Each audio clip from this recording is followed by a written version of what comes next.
Hey everyone, welcome back to another episode of Hey Englishhh. I'm Sara and I'm so excited you're here with me today. Now, I have a fun topic lined up for us, one that brings a lot of joy into our lives. Hobbies and happiness. Whether it's painting, reading, cooking, or even something adventurous like hiking, hobbies are those little things we do just for ourselves, and they can really add happiness to our everyday life. But here's the twist for today's episode. While we'll be talking about hobbies and how they contribute to happiness, I'll also be helping you improve your English. As always, I'll explain useful vocabulary, go over some key grammar points, and share idioms and phrases you can use when talking about your hobbies, in everyday conversations, or even in tests like IELTS. So, if you've ever wanted to talk about your favourite hobby in English, or just want to add some new phrases to your vocabulary, you're in the right place. Ready? Let's dive in. So, let's start with the basics. What exactly is a hobby? A hobby is something you do in your free time, just because you enjoy it. It's a way to relax, unwind, and do something for yourself. We all need that, right? Life can be stressful, and hobbies are like mini vacations for your mind. You get to step away from work or responsibilities and focus on something that makes you feel happy and fulfilled. Now, when we talk about hobbies in English, we use words like pastime or recreation, which mean the same thing. So, if someone asks, "What's your favourite pastime?" they're really just asking, "What do you enjoy doing in your free time?" Here's a little grammar tip. When we talk about hobbies, we often use gerunds. Those are verbs that end in ing. For example, you might say, "I enjoy painting," or "I love hiking." The ing form of the verb is key when talking about something you do regularly. And how about a fun phrase you can use? You might hear someone say, "I picked up a new hobby." This means they started doing something new, like learning to play the guitar or taking up photography. So, picking up a hobby is a great way to express that you've started doing something you love. All right, so hobbies clearly play an important role in our happiness, but why is that? Let's dive into how our favourite activities actually bring more joy into our lives. So, why exactly do hobbies make us so happy? It's because they give us a sense of purpose and accomplishment, something to look forward to, right? Think about it. When you're doing something you love, time seems to fly. And for a little while, you forget about all the stress in life. It's like a mental reset. Let's break this down with some key vocabulary. Words like fulfillment, joy, and well-being come up a lot when we talk about hobbies and happiness. Fulfillment is that deep sense of satisfaction you feel when you're doing something meaningful, like learning a new skill or creating something beautiful. And of course, joy is simply that feeling of happiness that comes from doing something you love. Hobbies also improve our mental well-being. They help us relax and keep our minds healthy. Now let's look at a little grammar here. When comparing hobbies or activities, we often use comparative adjectives. For example, you might say, "Gardening is more relaxing than cooking," or "Playing the piano is the most enjoyable hobby for me." See how we use more and most to compare things? It's a simple way to express which activities bring you the most happiness. And of course, there are some great idioms we can use when talking about hobbies and happiness. Have you ever heard the phrase, "a labour of love"? It's when you do something because you love it, not because you have to. For example, if you spend hours painting or baking for fun, you can say, "It's a labour of love."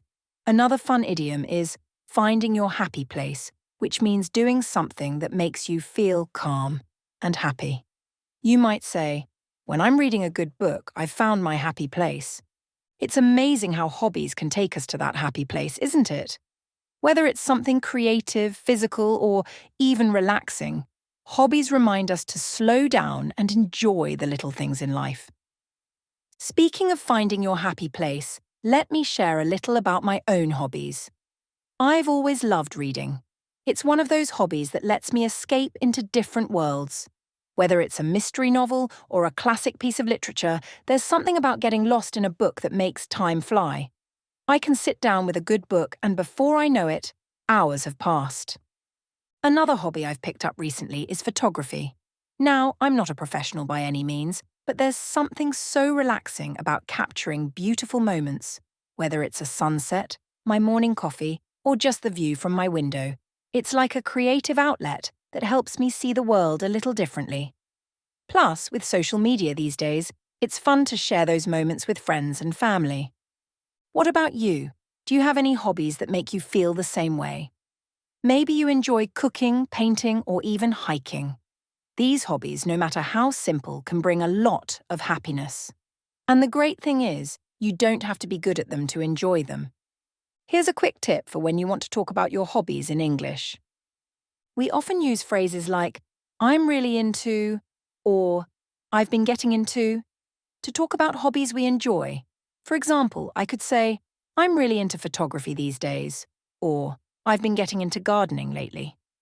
It's a casual and natural way to share what you're passionate about. Another common phrase is dabble in, which means to try something out without being super serious about it. Like, I dabble in painting, but I wouldn't say I'm an expert. So, whether you're really into something or just dabbling, hobbies are a great way to keep life interesting and enjoyable. Now, let's talk about how you can describe your own hobbies, whether you're having a casual conversation or preparing for something more formal like an interview or the IELTS test. It's important to express yourself clearly. One of the simplest ways is by using the present perfect tense.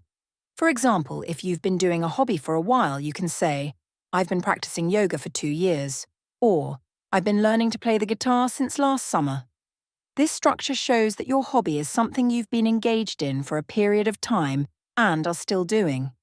You can also talk about how you got started with phrases like, I picked up this hobby, or I got into, for instance, I got into photography during lockdown, or I picked up painting a few months ago.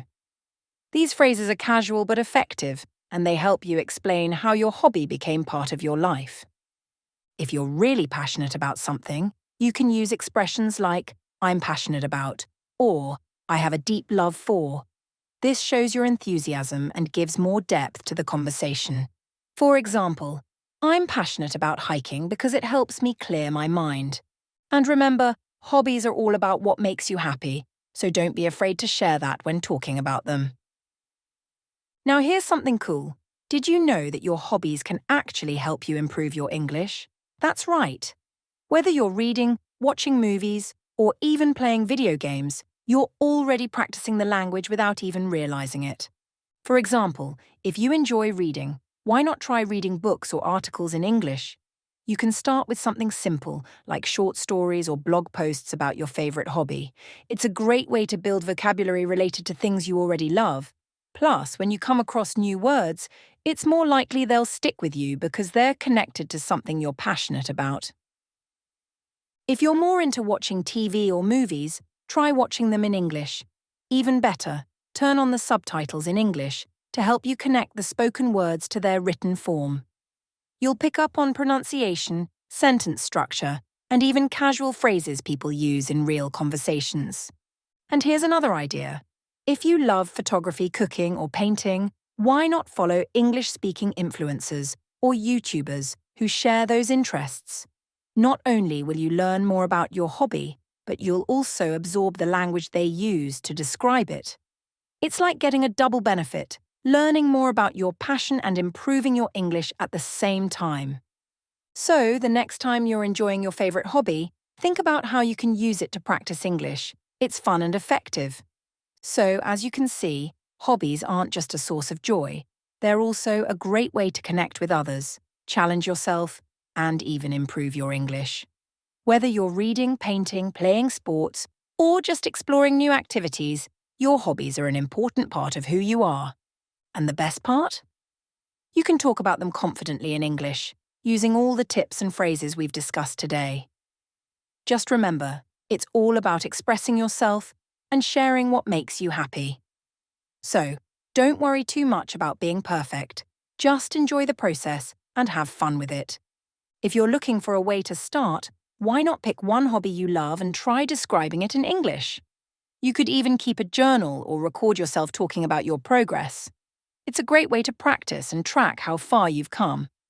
And if you enjoyed this episode, don't forget to like and subscribe to our channel. Your support means a lot, and it helps us bring you more great content. We'd love to hear about your hobbies too, so feel free to share in the comments below. Until next time, keep exploring, keep learning, and, most importantly, keep doing what makes you happy. See you in the next episode.